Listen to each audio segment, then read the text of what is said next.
நல்ல உற்சாகத்தோடு கரங்களை தட்டி இந்த காலை பொழுதில் ஒரு நன்றி ஆராதனை கர்த்தருக்கு நாம் செலுத்துவோம். அவரே நாங்கள் நம்பிடும் பர்வதமாய் இருக்கிறார். ஆமென்.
மலைகள் பெயர்ந்தகன்றியும் மலைகள் பெயர்ந்தகன்றி தெய்வமே நிலை மாறி புவி அகன்றிடிலும் மலைகள் பெயர்ந்தகன்றி சொல்லுவோம் மாறிடுமோ மாறிடுமோ அவர் கிருபையினாலும் மாறுதல் எனக்கு அவரே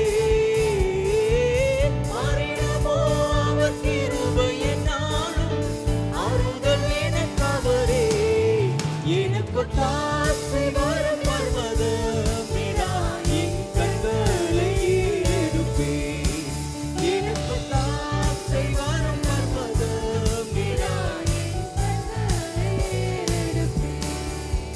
என் காலை தள்ளாட ஓட்டா என்னை காக்கும் தேவன் உறங்கா சொல்லுவோம் என் காலை தள்ளாட ஓட்டா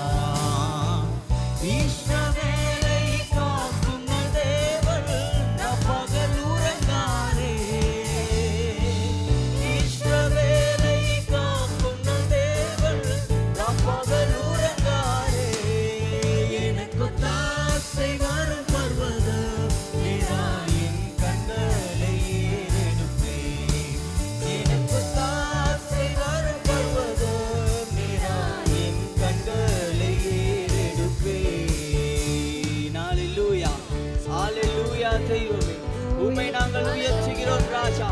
நாங்கள் நம்பிடும் பர்வதமாய் இருக்கிறீர் உன்னதரே. எங்களுடைய எதிர்பார்ப்பாய் இருக்கிறீர் ராஜா. ஆண்டவரே இந்த வானமும் பூமியும் ஒழிந்து போனாலும் நீர் ஒரு நாளும் எங்களை விட்டு விலகுவது இல்லை இரட்சகரே. உம்மை நாங்கள் உயர்த்துகிறோம், உம்மை நாங்கள் ஆராதிக்கின்றோம் ராஜா. ஹல்லேலூயா. ஆண்டவரே நாங்கள் ஒரு சிறிய தேசத்தில் எங்கேயோ ஒரு மூலையில் வாழ்ந்து கொண்டிருக்கிறோம்.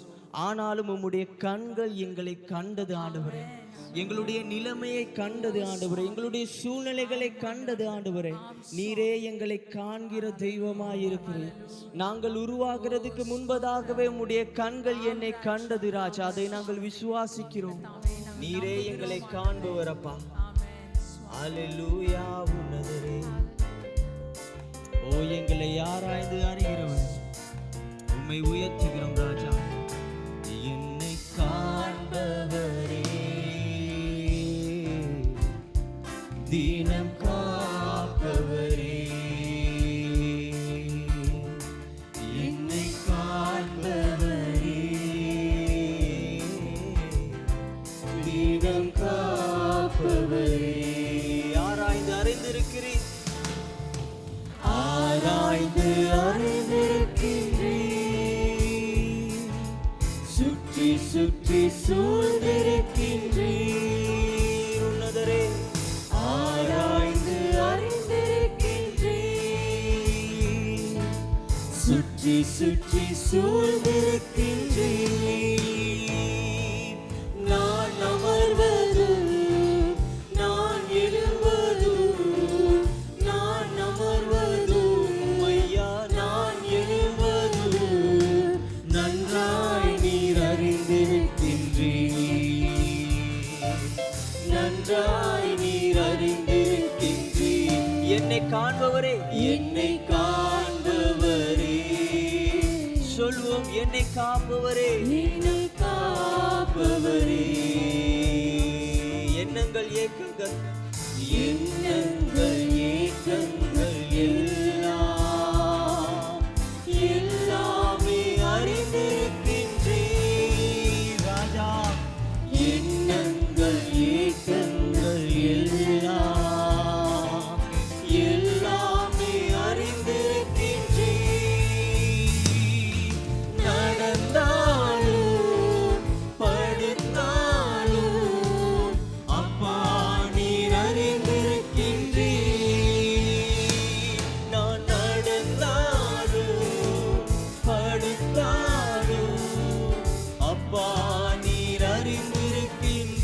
சொல்வோம். நன்றி ராஜா, நன்றி ராஜா, இயேசு ராஜா, நன்றி ராஜா, இயேசு ராஜா, என்னை காண்பவரே.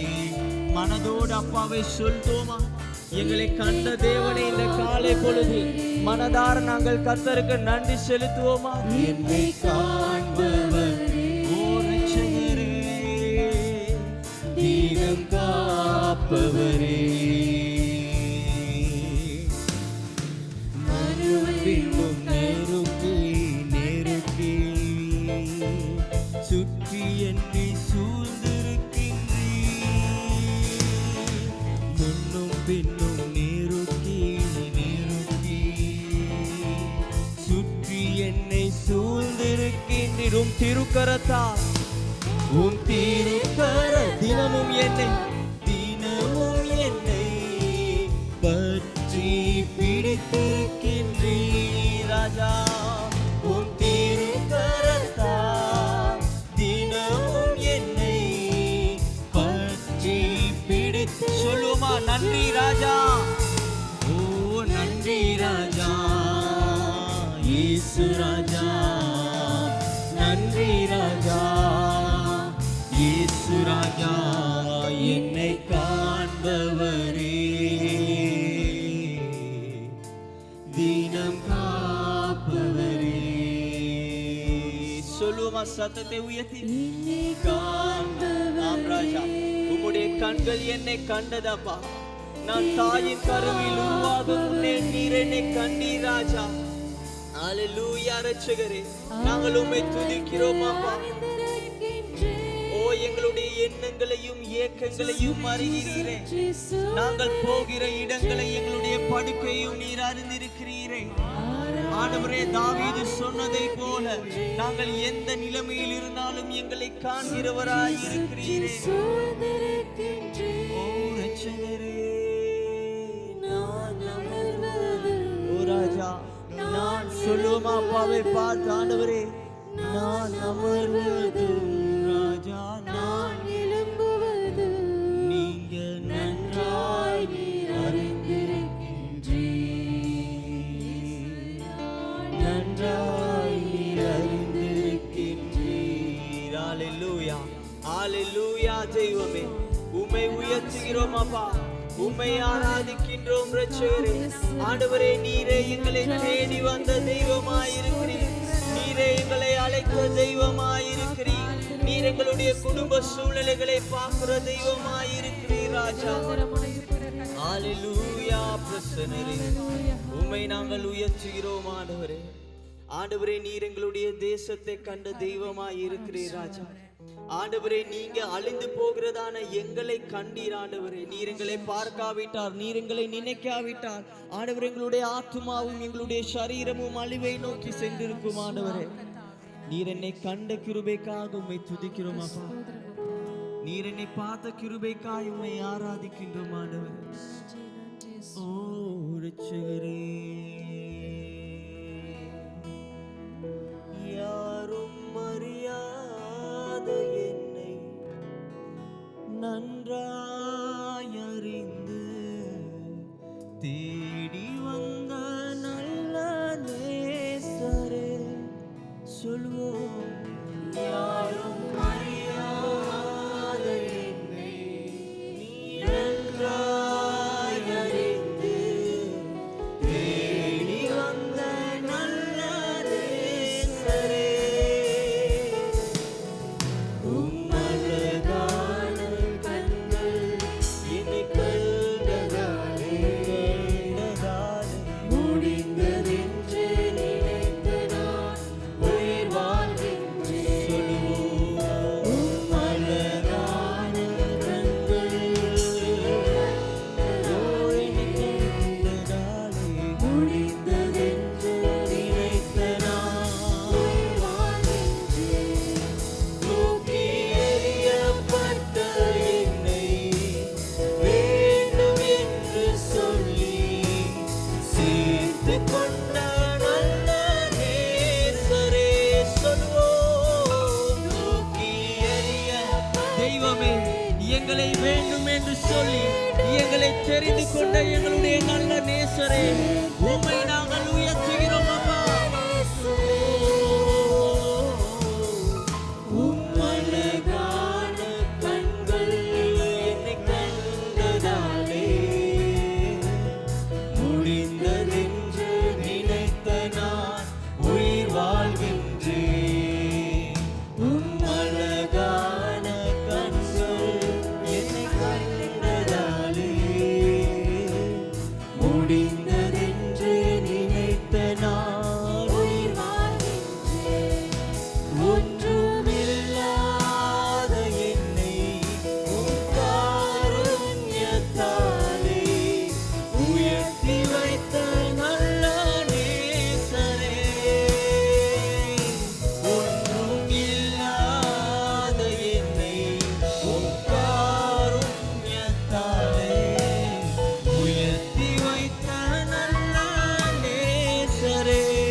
எங்களுடைய கரங்களை நாங்கள் உயர்த்துவோம்.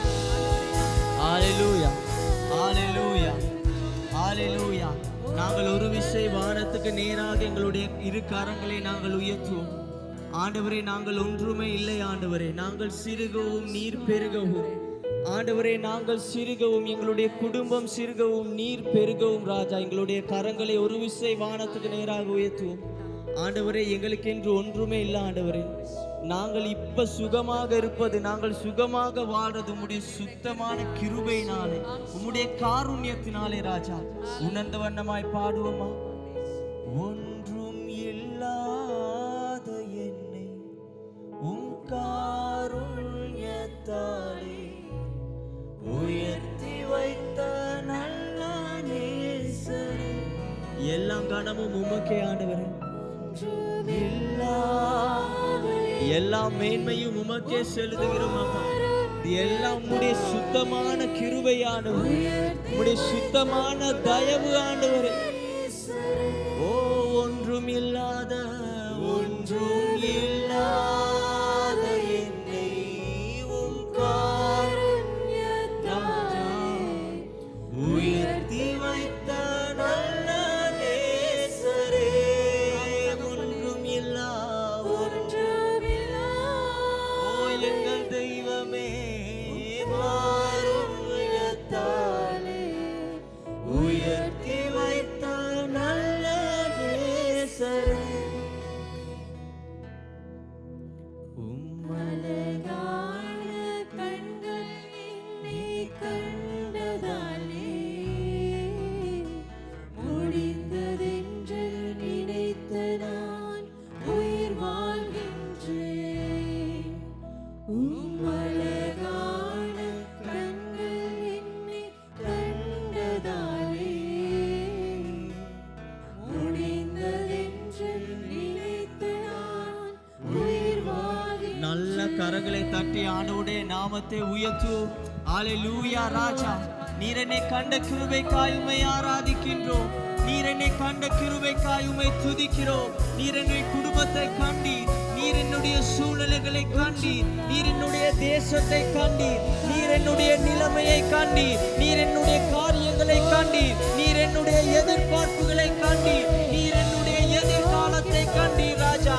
நாங்கள் உம்மை உயர்த்துகிறோம், நாங்கள் உம்மை ஆராதிக்கின்றோம் ரட்சகரே.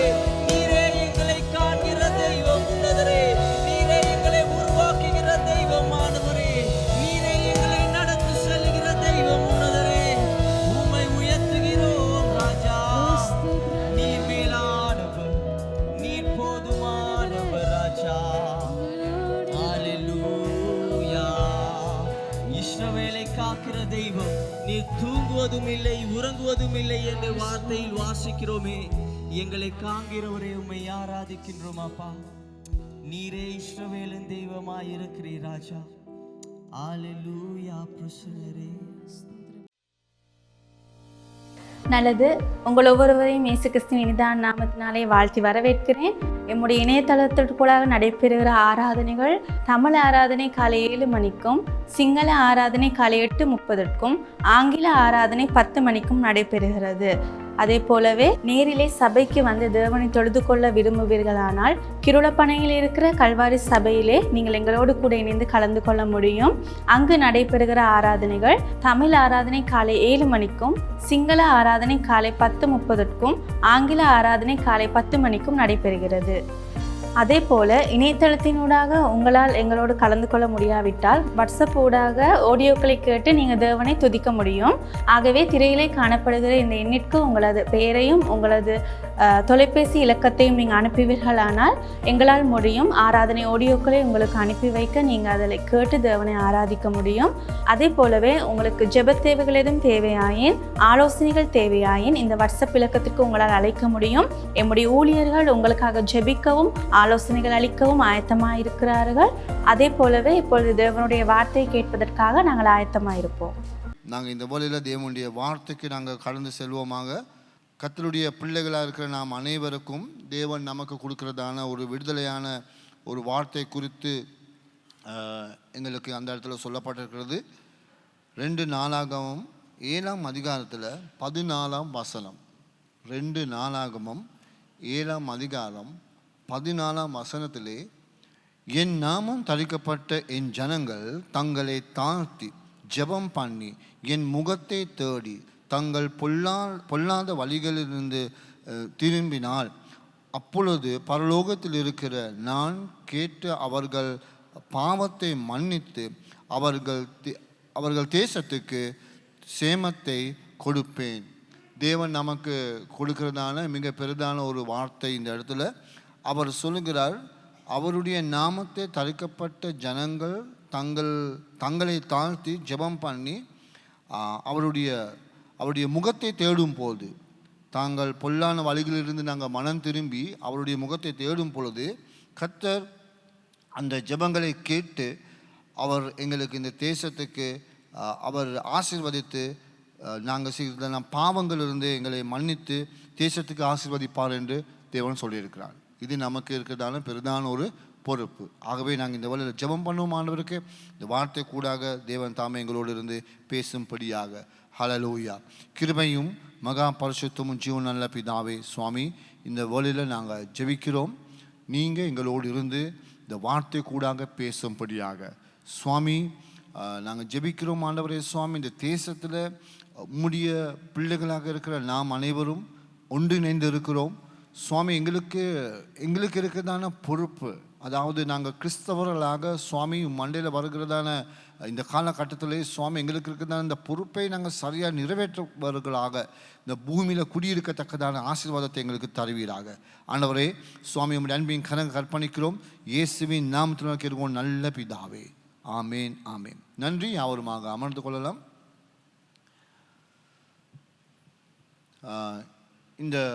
இந்த வார்த்தை சாலமோன் ராஜா தேவனுடைய மாளிகை கட்டின பிறகு அவர் பண்ணுற ஒரு விசேடமான ஒரு ஜெபம் தான் இந்த இடத்துல சொல்லப்பட்டிருக்குது. இன்று நான் விசேடமாக உங்கள் மத்தியில் பேச போகிறதான காரியம் என்னன்னு சொன்னால், நாம் உண்மையிலே இந்த தேசத்தில் விடுதலை பெறுவதற்காக எங்களுடைய வாழ்க்கையில் நாங்கள் மனம் திரும்ப வேண்டிய மிக முக்கியமான காரணிகளை குறித்து உங்கள் மத்தியில் நான் சொல்ல விரும்புகிறேன். அதாவது இந்த இடத்துல நல்லா பாருங்கள், இந்த இடத்துல சொல்லப்பட்டிருக்குது, அவருடைய ஜனங்கள், அவருடைய நாமத்தை தரிக்கப்பட்ட ஜனங்கள் அவரை நோக்கி தேவ மாளிகையில் வந்து, அவருடைய ஆலயத்தில் வந்து அவரை நோக்கி தன்னை தாழ்த்தி தேவனுக்கு ஜெபம் பண்ணும் போது, அவருடைய முகத்தை தேடும் பொழுது கர்த்தர் தேடி தன்னுடைய பொல்லாத வழிகள் இருந்து நாங்கள் மனம் திரும்பும் போது கர்த்தர் தேசத்துக்கு ஆசீர்வதிப்பார். அப்படி என்றால் இந்த தேசத்தில் தேவனுடைய ஆசீர்வாதத்தை நாங்கள் பெற விரும்புகிறதா இருந்தால் என்றால் அதை குறித்து முக்கியமான நாம் அனைவருக்கும் ஒரு பொறுப்பு உள்ளது என்பதை இந்த வார்த்தை நாங்கள் பார்க்கும் பொழுது எங்களுக்கு விளங்குது. நாம் அனைவருக்கும் இந்த தேசத்தை குறித்து ஒரு பொறுப்பு உண்டு. எத்தனை பேர் விசுவாசிக்கிறீங்க? ஆமேன்.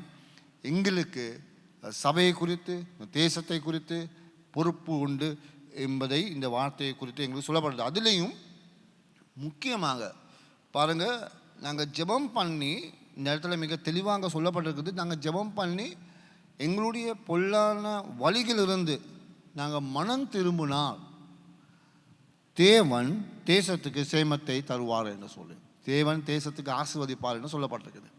சரியா?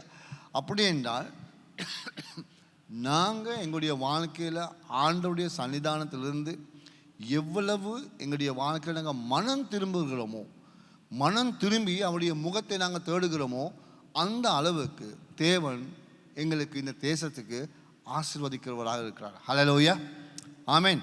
இது தான் எங்களுக்கு இருக்கிறதான பெரிதான ஒரு பொறுப்பு இன்றைய தினத்தில். ஆகவே நாங்கள் தேவனுக்கு நாங்கள் சொல்லுவோம், ஆண்டவரே, எங்களுடைய வாழ்க்கையில் மனம் திரும்பத்தக்கதாக இருக்கிறதான வழிகள் என்ன என்கிறதை குறித்து நான் ஒரு விசேட காரணிகள் உங்களை முன்பதாக பேச விரும்புகிறேன். ஆகவே நாங்கள் எல்லாருமாக புதிய ஏற்பாட்டில் எபேசியர் புத்தகத்தை நாங்கள் திருப்பிக் கொள்வோமாக. எபேசியர் புத்தகத்திலிருந்து சில காரணிகளை உங்களுக்கு முன்பதாக நான் வைக்க விரும்புகிறேன். எபேசியர் புதிய ஏற்பாட்டில் இருக்கிறது. எபேசியர் 4ஆம் அதிகாரத்தில் நாங்கள் மனம் திரும்ப வேண்டிய சில காரணிகளை குறித்து அங்கே சொல்லப்பட்டிருக்குது. கிறிஸ்தவர்களாக இருக்கிற நாம் அனைவரும் மனம் திரும்ப வேண்டிய சில காரணிகளை குறித்து நான் அங்கே உங்களுக்கு சொல்ல விரும்புகிறேன். எபேசியர் 4ஆம் அதிகாரத்திலே 25ஆம் வசனம் தொடர்ந்து நாங்கள் பார்க்கும்போது அங்கே மிக தெளிவாக எங்களுடைய வாழ்க்கையில் தேவன் பேசுகிறதான மிக முக்கியமான காரணிகளை குறித்து நாங்கள் பார்க்குறோம். நான் அதுக்கு முன்பதாக அந்த வசனத்துக்கு போக முன்பதாக எத்தனை பேர் ஆண்டவருடைய சன்னிதானத்தில் இந்த வேளையில் எப்படி சொல்கிறது, இந்த வேளையில் பரிசுத்தமாய் ஆண்டவருடைய சன்னிதானம், பரிசுத்தவான்கள் என்று எங்களை அறிமுகப்படுத்துவார்கள். கிறிஸ்தவருக்குள் இருக்கிறவர்கள் பரிசுத்தவான்கள் என்று எங்களை அறிமுகப்படுத்துவார்கள். ஒரு சின்ன ஒரு கேள்வி உங்களுக்கு கேட்க விரும்புகிறேன். சந்தோஷமாக இருக்கீங்களா? ஆமேன். உண்மையிலே சந்தோஷமாக இருக்கீங்களா? ஆமேன் சொல்லுங்க பார்ப்போம். ஹல்லேலூயா.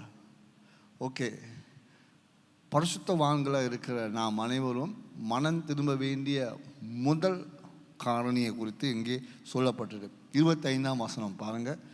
அன்றியும் நாம் ஒருவருக்கொருவர் அவயங்களாக இருக்கிறபடியால் என்ன செய்ய வேணுமா? பொய்யை கலந்து அவன் பிறனுடனே மெய்யை பேச கடவன் என்று சொல்லப்பட்டிருக்கிறது. அதாவது முதலாவது மனம் திரும்ப வேண்டிய காரணி என்னது? எல்லாம் சொல்லுங்க பாப்போம். பொய்யை கலைத்து நம்ம இப்போ நான் முதலாவது ஒரு கேள்வி கேட்டேன், சந்தோஷமாக இருக்கீங்க நான் சொல்லி. ஹல்லேலூயா. அது என்ன பொய்? அது சொல்கிறது பரிசுத்த பொய். ஆவில சந்தோஷமாக இருக்கலாம் நீங்கள். ஆனால் உண்மையிலே பார்த்தா வாழ்க்கையில் நாங்கள் எல்லாருமாக பரிசுத்தவான்களாக இருக்கிறவர்கள் எங்களுடைய வாழ்க்கையில் நாங்கள் தொடர்ந்து நாங்கள் மெய்யை பேச, உண்மையை பேச பழகணும். இது எங்களுடைய வாழ்க்கையில் இருக்கிறத மிக முக்கியமான ஒரு காரணி. ஏன்னு சொன்னால் பொய்க்கு அதிபதி யார்? பிசாசு. பொய்யின் கர்த்தா, பொய்யின் ஆரம்ப, பொய்யின் தலைவன், பொய்யின் அதிபதி தேவன். பரிசுத்த தேவன், வானத்தை பூமியும் படைத்த தேவன். அவர் நம்மோடு இருக்கிறவராக இருக்கிறார். அவர் உண்மையை பேசுகிறவராக இருக்கிறார், மெய்யை பேசுகிறவராக இருக்கிறார், நியாயத்தை செய்கிறவராக இருக்கிறார், நம்மோடு வாசம் பண்ணுகிறவராக இருக்கிறார். அவருடைய பிள்ளைகளாக இருக்கிற நாம் அனைவரும், கிறிஸ்தவர்களாக இருக்கிற நாம் அனைவரும் முதலாவது மனம் திரும்ப வேண்டிய முதல் காரணி எங்களுடைய வாழ்க்கையில் பொய்யை கலைத்து பொய் பேசுவதை நாங்கள் மாற்றக்கொள்ளும். அநேக கிறிஸ்தவர்களுடைய வாழ்க்கையில் ஆவியில் பொய் சொல்லுவாங்க, தெரியுமா? ஆவியில் பொய் சொல்கிறது என்னன்னு சொல்லி அதுதான் நாங்கள் எல்லோரும் சொல்கிறது. ஆவியில் நாங்கள் பொய் சொல்லுவோம். பரிசுத்த பொய், பச்சை பொய் இருக்குது, பெரிய பொய், சின்ன பொய், வெள்ளை பொய், பல பொய்கள் இருக்குது. சில பேருடைய வாழ்க்கையிலே பொய்யே தான், வாழ்க்கையில் மெய்யங்கிறது அவங்களுடைய வாழ்க்கையில் இல்லை. ஆகவே எங்களுடைய வாழ்க்கையில் கொஞ்சம் நாங்கள் ஆராய்ந்து பார்க்கணும். முதலாவது தேவனுக்கு முன்பதாக நான் உண்மையை பேசுகிறேனா அல்லது நான் பொய் பேசுகிறேனா? ஆகவே அந்த மத்தியில், அப்படி பேசுகிறவர்கள் மத்தியில், அப்படி வாழ்கிற ஜனங்கள் மத்தியில், அப்படி போகிறதுனால அந்த வழியின் மத்தியில் ஒரு பரிசுத்தவான் இருக்கிறதா என்றால் அவன் மெய்யை பேசுகிறவனாக இருப்பான். ஹல்லேலூயா. அவனுடைய வாழ்க்கையில் பொய்யை கலைத்து அவன் தன்னுடைய வாழ்க்கையில் ஒரு தவறு நடந்திருக்குது, தன்னுடைய வாழ்க்கையில் தான் ஒரு கிறிஸ்தவன் என்கிறதை உணர்த்தப்பட்டவனாக இருந்தால் என்றால் அவன் மெய்யை பேச இந்த நேரமும் முன் வருகிறவனாக காணப்படுகிறான். ஆனால் கிறிஸ்தவர்கள் சின்ன ஒரு பொய் சொல்லிட்டேன், சின்ன ஒரு பொய் என்னோ சொல்லுவாங்க இல்லையா, 1000 பொய் சொல்லி ஒரு கல்யாணத்தை கட்டுனா என்னென்று 1000 பொய் சொல்லி. கிறிஸ்தவர்களாக இருக்க நாங்கள் எந்த நேரமும் மெய்யை பேசுவோம். ஹல்லேலூயா. மெய் என்கிறது எங்களுடைய வாழ்க்கையில் என்னுடைய ஆரம்ப கர்த்தா இந்த உலகத்தை படைத்த ஆண்டவருக்கு முன்பதாக இருக்கிற அவருடைய பிள்ளையாக இருக்கிற நாம் அனைவரும் ஒருவருக்கொருவர் உண்மையை பேசுவோம். பொய்யை சரிப்படுத்தக்கூடாது, பொய்யை நாங்கள் சாதாரணப்படுத்தக்கூடாது. பொய்னா பொய் தான். அதில் வெள்ளை பொய், பச்சை பொய், பெரிய பொய், சின்ன பொய் அப்படின்னு சொல்லி ஒன்றுமில்லை. சில வர்க்கங்கள் இருக்குது பொய்யில், தெரியுமா? ஒவ்வொரு வர்க்கங்கள் இருக்குது. சில பாக்கடி பொய் என்னமோ சொல்லுவாங்க, பல வர்க்கங்கள் இருக்குது. ஆனால் பொய் தான். அதில் உண்மையை பேசுகிறவனாக இருந்தால் அவன் மனம் திரும்பும் பொழுது இந்த தேசம் மாறும். இந்த தேசத்தில் இருக்கிற குடியிருக்க ஜனங்கள் மாறுவார்கள், அதிபதிகள் மாறுவார்கள், பொய்யை விட்டு மெய்யை பேசுவார்கள் என்கிறதை நாங்கள் உணர்த்தினால் என்றால் இந்த தேசத்தில் ஜனங்களுக்கு ஒரு விடுதலை வரும். அடுத்ததாக பாருங்கள், நீங்கள் கோபம் கொண்டாலும் பாவம் செய்யாதிருங்கள். சூரியன் அஸ்தமிக்கும் முன்னாக உங்கள் எரிச்சலை தனியாக கடவது. கோபம் கொண்டாலும் பாவம் செய்யாமல் இருங்கள். கோபம் சந்தோஷம் மாதிரி எங்களுக்கு வருகிறதான ஒரு உணர்வு. அந்த உணர்வில் கோபமும் ஒரு உணர்வு சாதாரணமாக வரலாம். ஆனால் செய்யக்கூடாத காரியம் என்னது? பாவம் செய்யாமல் இருங்கள். எரிச்சலாக இன்னொருவனுக்கு பேசாமல் இருங்கள். கோபத்தை மற்றவங்களுக்கு காமிக்காமல் இருங்கள். கோபத்துக்கு மற்றவங்களுடைய பழி வாங்காமல் இருங்கள். உங்களுடைய கோபத்தை நீங்கள் வச்சுக்கொள்ளுங்க, அதுக்கு வேறு யாரும் காரணம் கிடையாது. வேதாகமத்திலே நாங்கள் பார்க்கும் பொழுது யோசேப்புடைய வாழ்க்கையில் அவன் சிறு வயது முதல்லே தன்னுடைய குடும்பத்தால் ஒதுக்கப்பட்டவனாக வாழ்ந்தான். சிறு வயது முதல் குடும்பத்தால் ஒதுக்கப்பட்டு, சகோதரர்களால் மிதிக்கப்பட்டு, கேவலப்பட்டு, அவமானப்பட்டு, தன்னுடைய ஆழ்தன்மையை விட்டு விலகி அவன் புற ஜாதிகளுக்கு விற்கப்பட்டவனாக, ஒரு பொருளாக மாறின அந்த அளவுக்கு தள்ளப்பட்டவனாக வாழ்ந்தான். ஒரு நாள் தன்னுடைய சகோதரர்கள் எல்லாமே காண்கிறார்கள். சகோதரன் எல்லாமே அவனிடத்தில் வரார்கள், ஐயா எங்களுக்கு சாப்பாடு தாங்கன்னு சொல்லி. பல நாட்களுக்கு பிறகு அவனுடைய வாழ்க்கையில் கோபம் இருந்தது. அவனுடைய வாழ்க்கையில் சகோதரன் எனக்கு இப்படி செய்தார்களே, இவர்களிடத்தில் நான் பழி வாங்கணும் என்கிறதான உணர்வு அவன் வாழ்க்கையில் இருந்தது. அவன் இப்போ ஒரு ராஜாவாக மாறி இருக்கிறான். எகிப்து தேசத்தில் மாறின பொழுது இறுதியிலே தன்னுடைய தகப்பனார் யாக்கோபு மரித்த பிறகு அவர்கள் எல்லாரும் வாரார்கள், தன்னுடைய சகோதரத்தில் வாரார்கள். வந்து சொல்கிறார்கள், ஐயா எங்களை மன்னிச்சு கொள்ளுங்க, நான் உங்களுக்கு அநேக காரணங்கள், அநேக தீமைகளை நாங்கள் உங்களுக்கு செஞ்சோம் என்று சொல்லி. அப்பொழுது யோசேப்பு என்ன சொல்கிறாரு?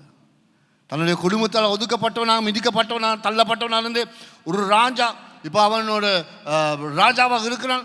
அவன் ஆணையிட்டால் என்றால் எதுவும் அவனுக்கு செய்ய முடியும், யாராலும் அவனை கேட்க முடியாது. ஐயா நீ ஏன் இப்படி செய்யணும்னு சொல்லி ஒருத்தரும் கேட்க முடியாது. அந்த இடத்துல அவன் சொல்கிறான், நீங்கள் எனக்கு தீமைகள் செய்யல, கர்த்தர் ஏதோ என் வாழ்க்கையில் நன்மை செய்யத்தக்கதாக கர்த்தர் இதுவரை என்னை கொண்டு வந்தார். ஹல்லேலூயா. கோபத்தை காட்டக்கூடிய, எரிச்சலை காட்டக்கூடிய தன்மை இருந்தாலும் கூட பல வருடமாக கோபத்தை பதிய வைத்து தன்னுடைய வாழ்க்கையில் பழி வாங்கணும் என்றதான எண்ணத்தோடு அவன் இருந்தாலும் கூட கர்த்தர் அவனுடைய உள்ளத்தை மாற்றினார். வேதாங்கத்தில் சொல்கிறது, சூரியன் அஸ்தமிக்கும் வரை உங்களுடைய கோபத்தை தனித்த இடம் கொடுக்க வேண்டாம், மனதில் பதிய வைக்கிறதுக்கு இடம் கொடுக்க வேண்டாம். பல பேருடைய வாழ்க்கையிலே சந்தோஷம் என்று சொன்னாலும் கோபத்தில் தான் வாழ்கிறாங்க. கோபத்தில் தான் அவங்களுடைய பயணம் போகுது. கோபத்தில் தான் சம்பாதிக்கிறாங்க. கோபத்தில் தான் வாழ்க்கை குடும்பம் நடத்துறது. கோபத்தில் தான் சபையில் இருக்கிறது. கோபத்தில் தான் ஆண்டவரை துதிக்கிறது. கோபத்தில் தான் தன்னுடைய வாழ்க்கையில் சகோதரர்களை இணைக்கிறது. அவரை பார்க்க முடியாது, இவரை பார்க்க முடியாது, சகோதரன் கோபம், இவருடைய கோபம், பல கோபங்கள். ஆனால் பாருங்கள், இந்த கோபம் எங்களுடைய வாழ்க்கையில் பதியும் போது, கோபங்கள் பதியும் போது 27ஆம் வசனம் சொல்லப்படுகிறது, பிசாசுக்கு இடம் கொடாமல் இருங்கள். கோபத்தின் நிமித்தமாக நாங்கள் என்ன செய்கிறோம்? பிசாசுக்கு எங்களுடைய வாழ்க்கையில் இடம் கொடுக்கிறோம். பிசாசு சொல்லுவான், ஒவ்வொரு நாளும் உங்களோட விதைகளை விதைப்பான். அந்த ரகசியமான அந்த ஊமை கதையில் ஒரு ஊமையில் இருக்குது, விதைகள் விதைக்கிறதான ஒரு ஊமை. அந்த களஞ்சியத்துல அந்த விதைகளை விதைக்கும் பொழுது ரகசியமாக சத்துரு வந்து அந்த நிலத்தில் ரகசியமாக விதைகளை விதைத்து அந்த அந்த அந்த நல்ல பசுமையான நல்ல விதைகள் அறுவடை எடுக்கும் பொழுது இந்த தீமையான விதைகளும் வந்து இருக்குதுங்கிறது குறித்து வேதம் சொல்லுகிறது. ரகசியமாக சாத்தான் எங்களுக்கு சொல்லுவான், சொல்லு, பழி வாங்கு, அடி. குடும்பத்தில் சமாதானமின்றி ஆண்டவருக்கு முன்பதாக ஆண்டவருடைய சன்னிதானத்தில் நாங்கள் வந்திருக்கிறோம். கணவன் மனைவியை பார்த்து கோபம், மனைவி கணவனை பார்த்து கோபம், பெற்றோர்கள் பிள்ளைகளை பார்த்து கோபம், பிள்ளைகள் பெற்றோர்களை பார்த்து கோபம், சபைக்கு கோபம், சபையில் ஊழியம் செய்யும் பொழுது கோபம். இது சூரியன் அஸ்தமிக்கும் வரை நாங்கள் கோபத்தை தணிக்காவிட்டால், கோபத்தை நாங்கள் கலைக்காவிட்டால், கோபத்திலிருந்து மனம் திரும்பாவிட்டால், கோபத்திலிருந்து நாங்கள் சரிப்படுத்தாவிட்டால் என்றால் அது மனசில் அது பதிஞ்சிடும். பதிஞ்ச பிறகு அது ஒரு காயமாக மாறும். ஒரு சிறிய ஒரு காயம், யாருக்குமே தெரியாது. ஒரு உள்ளத்தில் ஒரு காயம் இருக்குது. அந்த காயத்தும் கூடாக உள்ளத்தில் அந்த காயம் வளர வளர வளர என்ன வரும்? என்ன வரும்? எரிச்சல் வரும். பார்க்குற நேரம் எரிச்சல். ஒருத்தர் நல்லா இருந்தாலும் எரிச்சல் வந்துடும். எங்களுக்கு நல்லா இருந்தாலும் எரிச்சல் வந்துடும். தீமையாக போனாலும் எங்களுக்கு எரிச்சல் வரும். நாங்கள் நல்லா இருந்தாலும் எங்களுக்கு எரிச்சல். இந்த நேரமும் எரிச்சல் எங்களுடைய வாழ்க்கையில். கோபத்தும் கூடாக சாத்தான் எங்களுடைய உள்ளத்தில் கிரியை செய்கிறவனாக இருக்கிறான். வேதம் சொல்லுகிறது, எந்த நேரமும் எதிர்த்து நிற்க வேண்டியவன் யாரு? நாங்கள் எதிர்த்து நிற்க வேண்டியவன் யாரு? சாத்தான். சாத்தானுக்கு எதிர்த்து நிற்கணும். சில பேர் சந்தோஷமா இருக்கீங்களா? பக்கத்தில் இருக்கவங்க முகத்தை கொஞ்சம் பாருங்க பார்ப்போம். நல்லா பாருங்க முகத்தை கொஞ்சம். ஆனால் சபைக்கு வந்து சில பேருடைய முகம் பார்க்க இயலாது எங்களுக்கு. ஏன்? ஏன்? கோபம், கசப்பு, வேலை செய்ய இயலாது. ஆனால் ஒருவரும் சேர கூடாத இடத்தில் கோபமும் எரிச்சலும் ஒவ்வொரு நாளும் எங்களுடைய உள்ளத்தில் வளருது. டாக்டர்கிட்ட போனால் ஏதோ ஒரு மனக்குழப்பம், ஏதோ ஒரு மனக்கலக்கம், ஏதோ ஒரு மன சோர்வு எங்கேருந்து வந்திருக்கு தெரியாது. ஆனால் உள்ளத்தில் இருக்குது, எங்கேயோ இருக்குது, உள்ளத்தில் பதிஞ்சு இருக்குது. அது உள்ளத்தில் பதிஞ்சு இருக்கிறதுனால அது ஒரு கேன்சராக மாறிடும், அது ஒரு புற்றுநோயாக மாறிடும். அப்படி மாறின பிறகு அது தன்னுடைய உடம்பை, தன்னுடைய ஆவியை, தன்னுடைய மனதை, தன்னுடைய உளவியல் ரீதியாக இருக்கிற எண்ணங்கள் எல்லாத்தையும் மாற்றி விடணும். மாற்றி விட்டு சாத்தானுடைய சிந்தனைப்படி கிரியை செய்யலாம், சாத்தானுடைய சிந்தனைப்படி தன்னுடைய நடத்தை போகலாம். ஆனால் இந்த வேதம் சொல்லுது, கோபத்தை உள்ளத்தை வச்சுக்கிட்டு பழி வாங்குறதான எண்ணம் இருந்தால் என்றால் அது சாத்தானுக்கு நாங்கள் இடம் கொடுக்குறோம். எனக்கு சில நோய்கள் வாழ்க்கையில் முன்னேறாததுக்கு ஒரு காரணம், பல பேர் கோபத்தை கழித்து மன்னிப்பு கொடுக்காத தன்மை, பெற்றோரோட வைராக்கியம், பெற்றோர்களோட கோபத்தோடு அவங்க வாழ்கிறாங்க. ஆனால் நாம் அனைவரும் சாத்தானுக்கு இடம் கொடுக்காமல் தேவனுடைய நாமத்தை உயர்த்துகளாக வாழ்வோம். ஹல்லேலூயா. தேசத்தில் குடியிருக்கிற ஜனங்களாக, கிறிஸ்துவை உயர்த்துகிற ஜனங்களாக நாம் அனைவரும் தேவனுக்கு முன்பதாக பொய் பேசுகிறதை கழித்து தேவனிடத்தில் கோபம் கொண்டாலும் சாபத்தை அதாவது பாவம் செய்யாமல் இருக்கிறதுக்கு நாங்கள் எங்களை ஒப்பு கொடுக்கணும் தேவனுக்கு முன்பதாக. கணவன் மனைவி இடத்துல கோபங்கள் இருந்தால் என்றால் ராத்திரி கழிக்கிறதுக்கு முன்பதாக, இரவு கழிக்கிறதுக்கு முன்பதாக கோபத்தை நீங்கள் சரிப்படுத்திக் கொள்ள வேண்டும். இது தான் கிறிஸ்தவ பார்வையில் தேவன் நமக்கு சொல்கிறதான காரியம். அப்படி இல்லை என்றால் யாரிடத்துலேருந்து கோபத்தோடு நீங்கள் ஒரு நாளும் ஊழியம் செய்யாதீங்க, ஒரு நாளும் காரியம் செய்யாதீங்க. ஏன்னு சொன்னால் சாத்தான் உங்களுடைய உள்ளத்தில் இருக்கிறான். சாத்தான் உங்களுடைய உள்ளத்தில் வேகமாக கிரியை செய்வான். சாத்தான் உங்களுடைய உள்ளத்தில் வேகமாக கிரியை செய்து கோபத்தின் கூடாக உங்களுடைய வாழ்க்கையில் பல காரியங்கள் செய்து கொண்டு போவான். கோபத்தின் கூடாக உங்களுக்கு சிந்தனை கொண்டு வருவான் சாத்தான். பழிவாங்க, ஒதுங்கிப்போ, பேசாத, ஒன்றும் செய்யாத. ஒரு தருணம் வந்தால் என்றால் நீயும் யார் என்பதை காம்பி என்று சொல்லி சாத்தான் சொல்லுவான். இடம் கொடுக்காதீங்க, மன்னிப்பு கொடுங்க. நாங்கள் மனம் திரும்புகிறவர்களாக இருப்போம். 28ஆம் வசனம் பாருங்கள். திருடுகிறவர்கள், இது எபேசியர் சபைக்கு பேசின ஒரு வார்த்தை, சரியா? இது அந்நியர்களுக்கு பேசின ஒரு வார்த்தை கிடையாது. பரிசுத்த பவுல் தான் இந்த நிருபவத்தை எழுதுகிறார் எபேசியர் சபைக்கு. எபேசியர் சபை ஒரு ஆண்களுடைய ஆட்சி இருந்த ஒரு சபை கிடையாது. அதாவது அந்த அந்த அந்த அந்த ஊரில், அதாவது எபேசியர் பட்டணத்தில் ஆண்களுடைய ஆட்சி இல்லை. இந்த தேசத்தில் பெண்களுடைய ஆட்சி அதிகமாக இருந்த ஒரு காலகட்டத்தில் தான் இந்த பரிசுத்த பவுல் இந்த இந்த இந்த நிருபவத்தை அவர் எழுதுகிறார். அப்போ இந்த எபேசியர் சபைக்கு எழுதும் பொழுது கிறிஸ்தவர்களுக்கு அவர் எழுதுகிறார். கிறிஸ்தவர்களை பார்த்து அவர் சொல்கிறார் என்னதுன்னு சொன்னால் 28ஆம் வசனம் பாருங்க. திருடுகிறவன் இனி திருடாமல் குறைச்சல் உள்ளவனுக்கு கொடுக்கத்தக்கதாக தனக்கு உண்டாயிருக்கும்படி தன் கையினால் நலமாய் வேலை செய்து பிரயாசப்பட கடவன். ஹல்லேலூயா. அதில் என்னது சொல்லப்படுகிறது? 2 முக்கியமான கருத்துக்கள் உண்டு. திருடுகிறவர், இப்போ நான் இப்போ உங்களுக்கு சொன்னால் பாருங்கள், உங்களுக்கு ஒரு கோபம் வந்துடும். கோபம் வரும். என்ன என்ன என்ன மாதிரி கோபம் வரும்? திருடாமல் இருங்கள் என்று சொன்னான். திருடுகிறவர்கள் இன்னும் திருடாமல் இருங்கள் என்று சொன்னால் நீங்கள் பார்ப்பீங்க, என்னடா பாஸ்டர் எங்களை பார்த்து அப்படி சொல்லிட்டாரே. நாங்கள் போய் மற்றவங்களுடைய வீட்டில் போய் இரவில் திருடனம் போல் அந்த கதவை உடைச்சி ஜன்னலை உடைச்சி போய் அங்கே போய் குதிஞ்சு அவங்களுடைய வீட்டில் ஏதாவது நாங்கள் திருடுகிறோமா? எபேசியர் சபையில் அப்படி திருடினாங்களா? அப்படி ஒரு வீடுங்களுக்கு போய் திருடினாங்களா? இல்லை. சின்னவர்கள், எங்களுடைய சின்னவர்கள் அப்பாவுடைய சட்டையில் அந்த சாக்கில் இருக்கிறதான காசை எடுத்துடுவாங்க. எடுத்துட்டு அவங்க செலவு பார்ப்பாங்க. அப்பா தேடுவார் காசு எங்கன்னு சொல்லி. பிள்ளைங்க திருடிட்டாங்க. இதெல்லாம் பெரிய விஷயம் இல்லை, கிடையாது. நாங்கள் சில நேரம் சில தண்டனைகள் நாங்கள் கொடுப்போம். அதை நாங்கள் அவ்வளோ எடுக்க மாட்டோம். ஆனால் இந்த இடத்துல வேதம் சொல்லுகிறது, திருடுகிறவர்கள் இனி திருடாதிருங்கள். அதாவது 2 முக்கியமான ஒரு காரணம். சோம்பேறி தன்மை அதிகமாக இருக்குது. அதுவும் கிறிஸ்தவர்கள் ஆவியில் சோம்பேறி.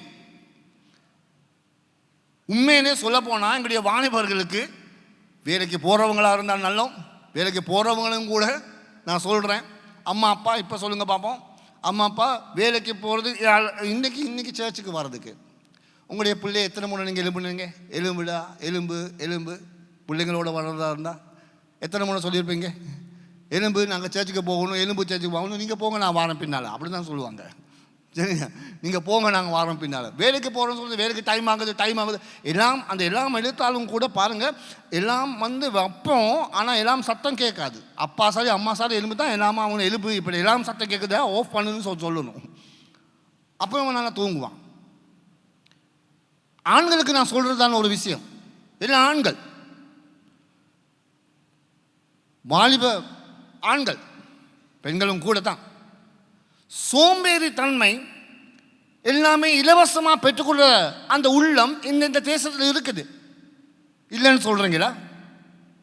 இல்லைன்னு சொல்கிறீங்களா? இருக்குது.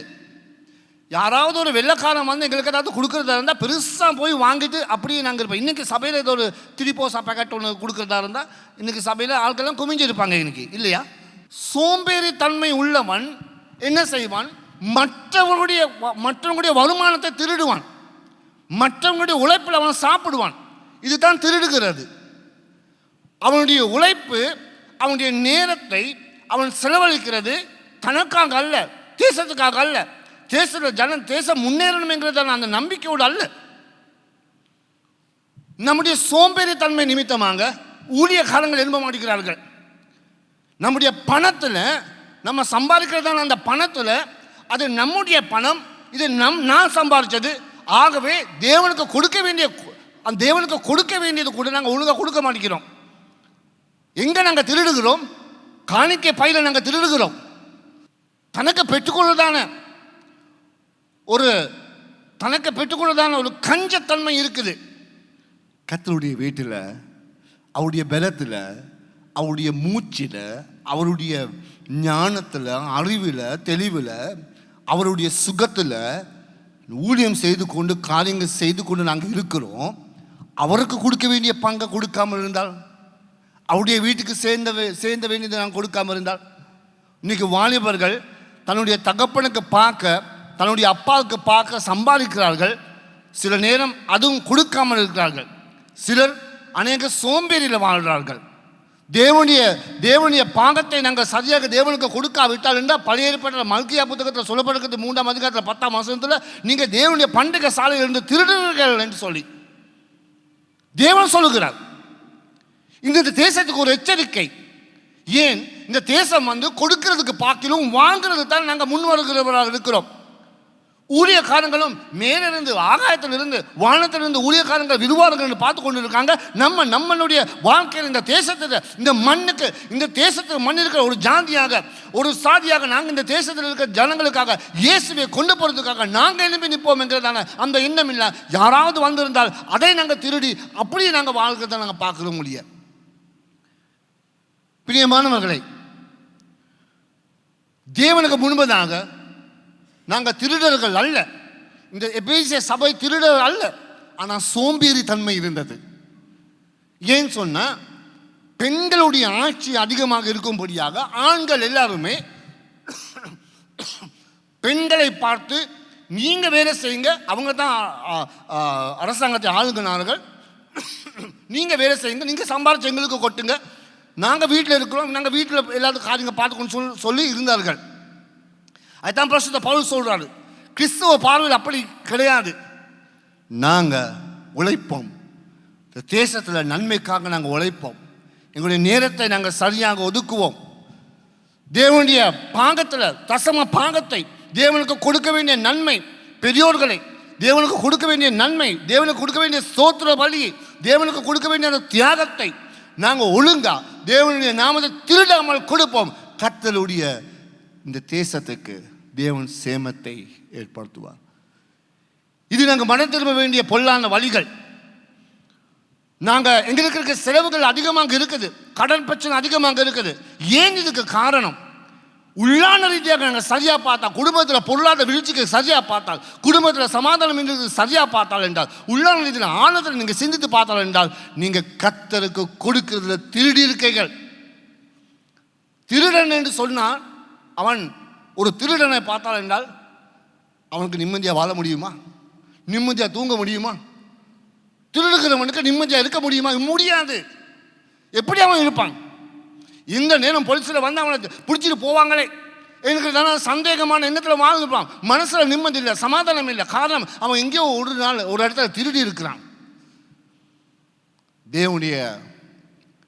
தேவனுடைய சன்னிதானத்துக்கு வருகிறவர்களே, கொடுங்கள், கர்த்தருக்கு கொடுங்கள், குறைச்சல் உள்ளவங்களுக்கு கொடுங்கள், இல்லாதவர்களுக்கு கொடுங்கள், இருக்கிறதை கொடுங்கள், கொடுத்து சந்தோஷப்பட ரகசியமாக கொடுங்கள்.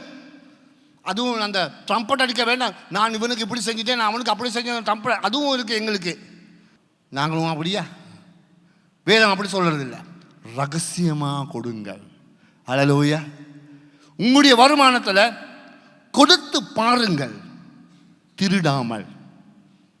திருடுகிறவர்கள் இன்னும் திருடாமல் குறைச்சல் உள்ளவர்கள், எளியவர்களுக்கு கொடுக்க முடியுமா என்றால் கர்த்தர் உங்களை ஆசீர்வதிக்கிறவராக இருக்கிறார். ஹல்லேலூயா. கொடுத்து பாருங்கள், மன நிம்மதியாக நீங்கள் வாழ்வீங்க. கொடுத்து பாருங்கள், சந்தோஷமாக இருப்பீங்க. கொடுத்து பாருங்கள், தேவனுடைய தரசனை நிறைவேற்றவர்களாக இருப்பீங்க. கொடுத்து பாருங்கள், கர்த்தர் உன்னுடைய தேவையை சந்தித்து பார்ப்பார். ஹல்லேலூயா, ஹல்லேலூயா. சிங்கக்குட்டிகளோ நாங்கள் பார்க்குறோம், சிங்கக்குட்டிகளோ பட்டினி இருக்கும், ஆனால் கர்த்தரை தேடுகிறவருக்கோ எந்த ஒரு குறையும் இல்லை. ஹல்லேலூயா. தேவனை தேடுகிறவருக்கு எந்த ஒரு குறையும் இல்லை.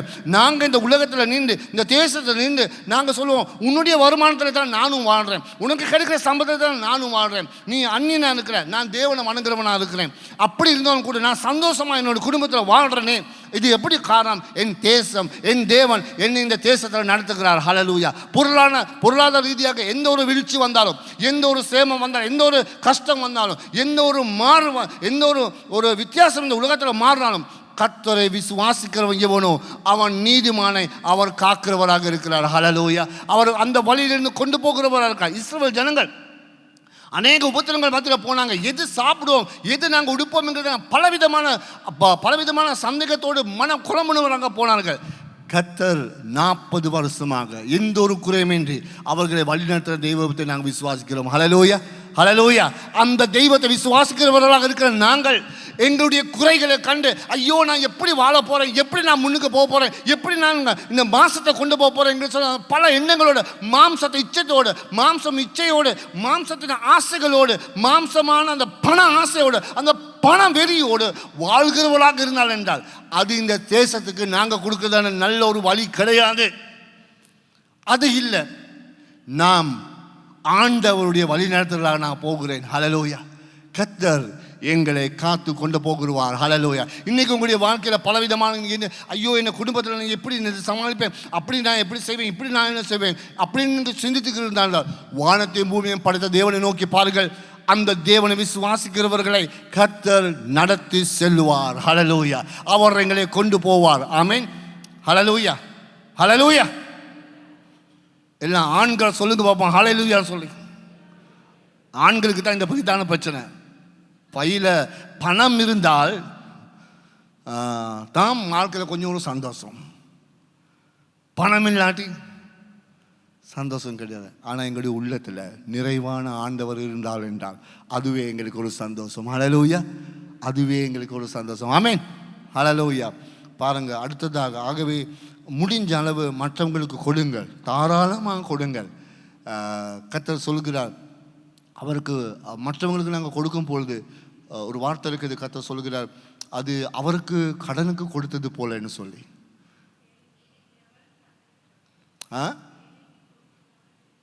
ஏழைக்கு கொடுக்கிறவன் கர்த்தருக்கு கடன் கொடுத்தான் என்று சொல்லி. ஹல்லேலூயா. அவர் அந்த கடனத்தை பார்ப்பார். இன்றைக்கி பொருளாதார ரீதியில் பல பேர் மன சோர்வடைந்து, மனதில் பல பிரச்சனைகளோடு, வேலையில், உங்களுடைய வேலையில் பல விதமான எண்ணத்தோடு இருக்கலாம். ஆனால் கர்த்தர் எங்களை ஆசீர்வதிக்கிறவர்களுக்காக. பாருங்கள், அடுத்தது 29ஆம் வசனம் என்ன சொல்லுது? கெட்ட வார்த்தைகள் ஒன்றும் உங்களிலிருந்து புறப்பட வேண்டாம்,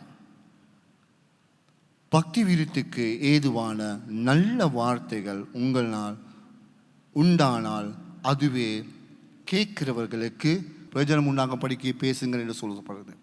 கெட்ட வார்த்தைகள். என்னது கெட்ட வார்த்தைகள்? அது யாருக்கு கேட்குது? அக்கப்பக்கம் எல்லாரும் கேட்கும். நாங்கள் சபையில் வந்து தூசணம் பேச மாட்டோம். பேசுவீங்களா? பேச மாட்டோமே. ஆனால் பேசுவோமே.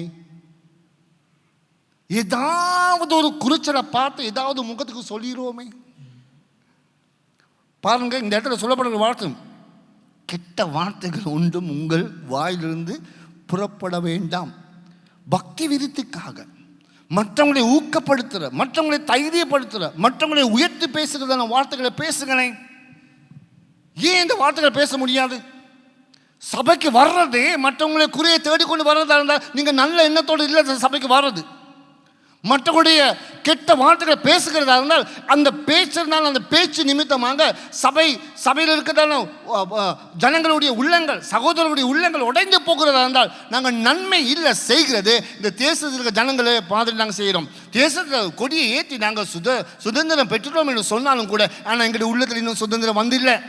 எங்களுடைய பேச்சில் வந்தில்லை, எங்களுடைய நடத்தையில் வந்தில்லை. எங்களுடைய வார்த்தைகள் மற்றவங்களை ஊக்கப்படுத்த மாட்டேங்குது. எங்களுடைய வார்த்தைகள் மற்றவங்களை சந்தோஷப்படுத்த மாட்டேங்குது. கெட்ட வார்த்தைகள். மனது உடைஞ்சு போகும். சபையில் இருக்கக்கூடிய ஆவியின் நிலைமை உடைஞ்சு போயிடும்.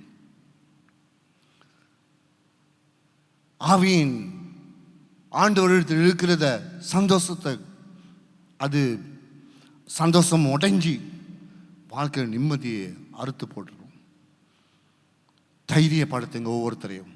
சபையில் இருக்கிறவங்க, தேசத்தை குடியிருக்கிற ஜனங்கள், இந்த தேசத்தில் கிறிஸ்தவ சபை போல சபையில் மட்டும்தான் இந்த ஒத்துமை இருக்குது.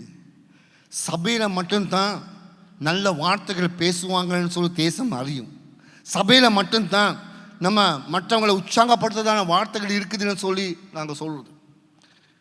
சில பேருடைய வார்த்தைகள் மனசை குத்தி மனசை உடைஞ்சிரும்.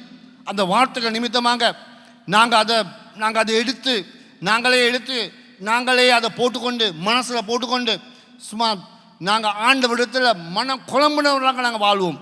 தைரியப்படுத்துறதான வார்த்தைகள் நாங்கள் மற்றவங்களை உற்சாகப்படுத்துவோம். ஹல்லேலூயா. இது நம்முடைய சபை, இது நம்முடைய குடும்பம். எங்களுடைய பிள்ளைகள் தவழ்ந்து வந்து எங்களுடைய பிள்ளைகள் தேவனுடைய நாமத்தை உயர்த்துகிறார்கள், ஊழியம் செய்கிறார்கள். ஊழியம் செய்து கொண்டு போகும்பொழுது பல பேருடைய நாங்கள் ஒன்றிணைந்து போகும் குறைபாடுகள் இருக்குது, பல குறைபாடுகள். நாம் அனைவரும் அந்த மாதிரி குறைபாடுகள் உள்ளவர்களாக நாங்கள் வாழ்ந்து கொண்டு இருக்கிறோம். இந்த உலகத்தில் நாங்கள் எல்லாருமே பரிபூர்ணவர்கள் கிடையாது. அப்படி பரிபூர்ணமாக இருந்தால் என்றால் நாங்கள் இப்போ ரட்சிப்படைஞ்ச உடனே ஆண்டவர் எங்களை பரலோகத்தை எடுத்துக்கொள்வார். பரலோகத்தை எடுத்துக்கொள்வது இல்லை எங்களை. நாங்கள் இந்த பூமியில் தான் வாழ்கிறோம். ஆனாலும் இந்த தேசத்தில் இருக்க ஜனங்களுக்கு பார்க்கிறோம் நாங்கள் எங்களுடைய வார்த்தைகள் நல்ல வார்த்தைகள். ஹல்லேலூயா. மற்றவர்களை தைரியப்படுத்துறதான வார்த்தைகள், மற்றவருடைய உள்ளத்தை ஊக்கப்படுத்தி அவர்களை எழுப்புறதான ஒரு வார்த்தைகள் எங்களுடைய உள்ளத்தில் இருக்கிறோம். தேவனுக்கு விரும்பாத வார்த்தைகள் நாங்கள் பேசக்கூடாது. ஆகவே இந்த பொய், கோபம், திருடுகிறது, மற்றவங்களுக்கு கொடுக்கிறதான காரியங்கள், நல்ல வார்த்தைகள் கூடாக நாங்கள் மற்றவர்களை உயர்த்தினால் என்றால் பாருங்கள் 30ஆம் வசனம், அன்றியும் நீங்கள் மீட்கப்படும் நாளுக்கென்று முத்திரையாக பெற்ற தேவனுடைய பரிசுத்த ஆவியை துக்கப்படுத்தாதிருங்கள். ஹல்லேலூயா. பரிசுத்த ஆவியானவர் எங்களை முத்திரை பண்ணியிருக்கிறார். எப்படி? நீ ஆண்டவருடைய பிள்ளையாக மீட்கப்பட்டவன் என்று சொல்லி முத்திரிக்கப்பட்டிருக்க. ஹல்லேலூயா. எத்தனை பேர் விசுவாசிக்க? என்னை கர்த்தர் முத்திரைப்பட்டார், ஆகவே அவரை துக்கப்படாதிருங்கள். எப்படி நாங்கள் துக்கப்படுத்துறது? இந்த மேலே சொன்ன காரியங்கள் கூடாக அவர் துக்கப்படுகிறவர் இருக்கலாம். ஆகவே இந்த வேளை நாங்கள் எல்லாம் அங்கே எலும்பி நிற்போமாங்க. எலும்பி நின்று இந்த தேசத்துக்காக நாங்கள் ஜெபிக்க போகிறோம். எல்லாரும் அங்கே சேர்ந்து நாங்கள் வாசிப்போம். 31ஆம் வசனமும் 32ஆம் வசனம் எல்லாரும் அங்கே சேர்ந்து இந்த வார்த்தையை நாங்கள் வாசிப்போமாங்க. 31, 32ஆம் வசனம். இந்த வசனத்தில் நாங்கள் இந்த வசனத்தையும் வாசிக்கும் போது உண்மையிலே நாங்கள் இந்த தேசத்துக்காக நாங்கள் மனம் திரும்புகிறவர்களாக இந்த வசனத்தை வாசித்து நாம் அனைவரும் தேவனுக்கு எங்களை அர்ப்பணிப்போமாக. தேவன் உங்களுக்கு மன்னித்தது போல நீங்களும் ஒருவருக்கொருவர் மன்னியுங்கள். ஹல்லேலூயா. கர்த்தர் எங்களை மன்னித்து என்னை விடுவித்தார். ஹல்லேலூயா. மன்னிப்புங்கிறது இந்த தேசத்தில் இருக்கிறதா இருந்தால் என்றால் அதுவே எங்களுடைய தேசத்துக்கு நல்ல ஒரு செழிப்பாக வாழத்தக்கதான ஒரு காரியம். இந்த மன்னிப்புங்கிறது இருக்கிறது, அது ஆரம்பத்தில் வந்தது தேவனிடத்தில் மட்டும்தான். இந்த தேசத்தில் இருக்கிறவங்களுக்கு மன்னிப்பு கொடுக்க முடியாது, மன்னிப்பு இல்லை அவங்களுக்கு, நமக்கு இருக்குது. ஹல்லேலூயா. ஆகவே இந்த வேளையில் நாங்கள் எல்லாருமாக ஆண்டவருக்கு சொல்லுவோம், ஆண்டவரே நான் உம்மண்டியில் வருகிறேன், ஆண்டவரே நான் மனம் திரும்ப விரும்புகிறேன் சுவாமி. இந்த தேசத்துக்கு சேமத்துக்காக, தேசத்துக்கு தேசத்தில் ஆசீர்வாதத்துக்காக நான் மனம் திரும்ப விரும்புகிறேன் ஆண்டவரே சுவாமி. என் வாழ்க்கையில் சுவாமி நீங்கள் இடைப்பட்டு, அப்பா என் வாழ்க்கையில் நீங்கள் இடைப்பட்ட சுவாமி, என்னை பரிசுத்தப்படுத்துங்க ஆண்டவரே சுவாமி, என்னை பரிசுத்தப்படுத்துங்க ஆண்டவரே சுவாமி. அப்பா இயேசுவே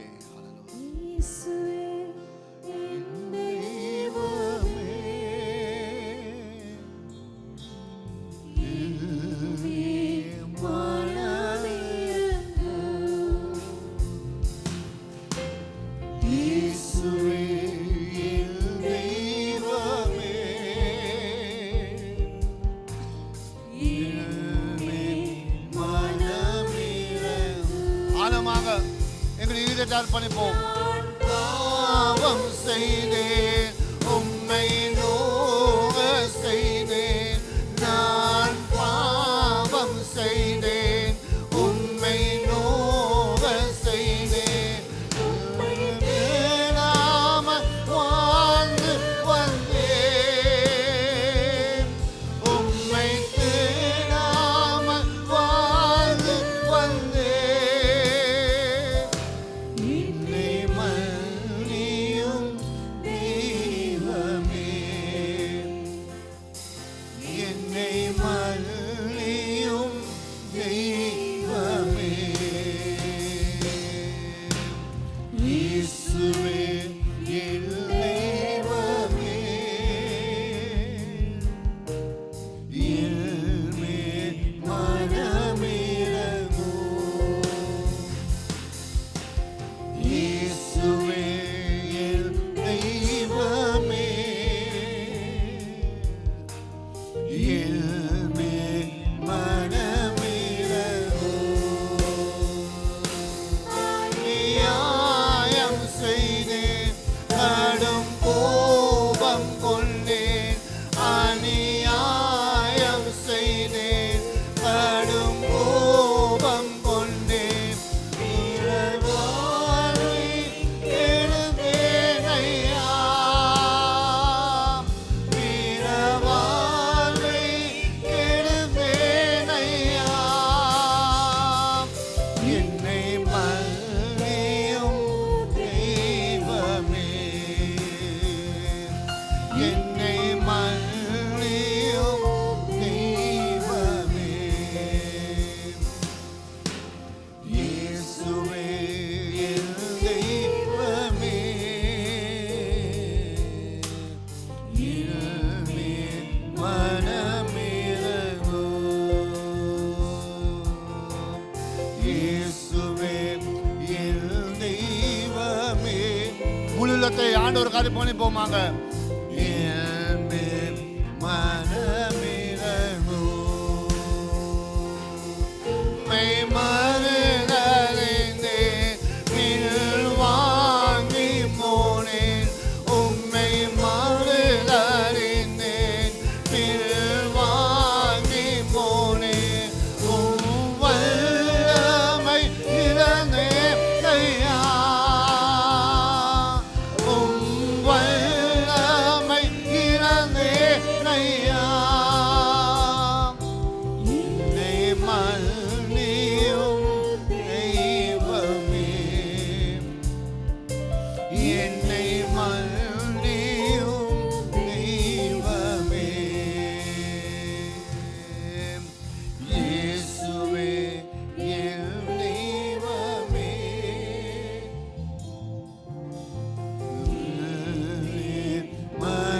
மனமிரங்கும் ஹல்லேலூயா ஹல்லேலூயா ஹல்லேலூயா இயேசுவே என் தெய்வமே என் மேல் மனமிரங்கும்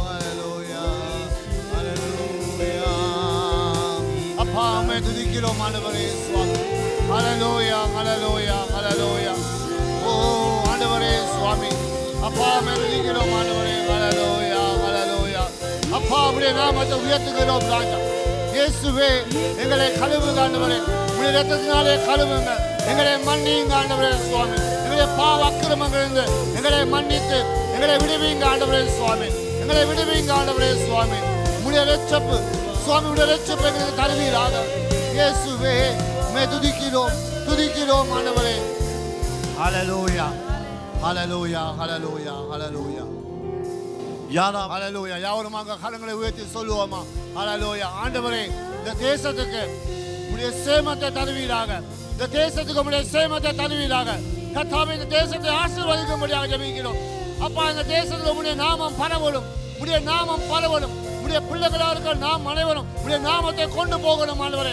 உம்மை துதிக்கிறோம் ஆண்டவரே துதிக்கிறோம் அப்பா சுவாமி சோதரிக்கிறோம் ராஜா துதிக்கிறோம் ஆண்டவரே உம்மை துதிக்கிறோம் ஆண்டவரே சுவாமி இயேசுவே உம்முடைய நாமத்தை உயர்த்துகிறோம் ராஜா ஹல்லேலூயா ஹல்லேலூயா ஓ நன்றி பிதாவே ஹல்லேலூயா கிருபையும் மகா பரிசுத்தமும் ஜீவனும் நல்ல பிதாவே, இந்த காலை வேலைக்காக நன்றியோடு துதிக்கிறோம். அப்பா சுவாமி, நீங்க எங்களோடு இருந்து வழி நடந்ததுக்காக நன்றி. உம்முடைய பிள்ளைகளாக சுவாமி, நாம் அனைவரும் விடுதலை பெற்றவர்கள் என்று இந்த தேசத்து ஜனங்களுக்கு காண்பிக்கத்தக்கதாக சுவாமி எங்களை மாற்றுவதற்காக நன்றி. நாங்கள் மனம் திரும்புகிறோம். எங்களுடைய பொல்லான வழிகளிலிருந்து சுவாமி கர்த்தாவே இந்த தேசத்துக்கு ஆஸ்வதிக்கும்படியாக நாங்கள் ஜெபிக்கிறோம். நன்பின் கரங்கள் அர்ப்பணிக்கிறோம். யாராகிலும் மனம் கொலமுனவர்களாக இருக்கிறதா இருந்தால் உடைய வார்த்தையை அவங்களை சுவாமி செம்மைப்படுத்தும்படியாக ஜெபிக்கிறோம். உடைய வார்த்தை உங்களுடைய உள்ளத்தில் பேசட்டும். உங்களுடைய வார்த்தை அவருடைய உள்ளத்தை ஒரு எதிர்பார்ப்பை தரட்டும் என்று நான் ஜெபிக்கிறேன். கர்த்தாவே, நன்பின் கரங்கள் அர்ப்பணிக்கிறோம். இயேசுவின் நாமத்தினால் கேட்கிறோம் நல்ல பிதாவே. சுவாமி, நீ தாமே எங்களோடு இருந்து எங்களுக்கு உதவி செய்வீராக. இயேசுவின் நாமத்தினால் கேட்கிறோம் நல்ல பிதாவே. ஆமேன், ஆமேன். இப்பொழுது தேவனுடைய கிருபையும் குமாரனுடைய அன்பு பாசம் இரக்கமும் பரிசுத்த ஆவியானுடைய வழி நடத்தலும் இன்றும் என்றும் எப்பொழுது எங்களோடு இருப்பதாக. ஆமேன், ஆமேன், ஆமேன்.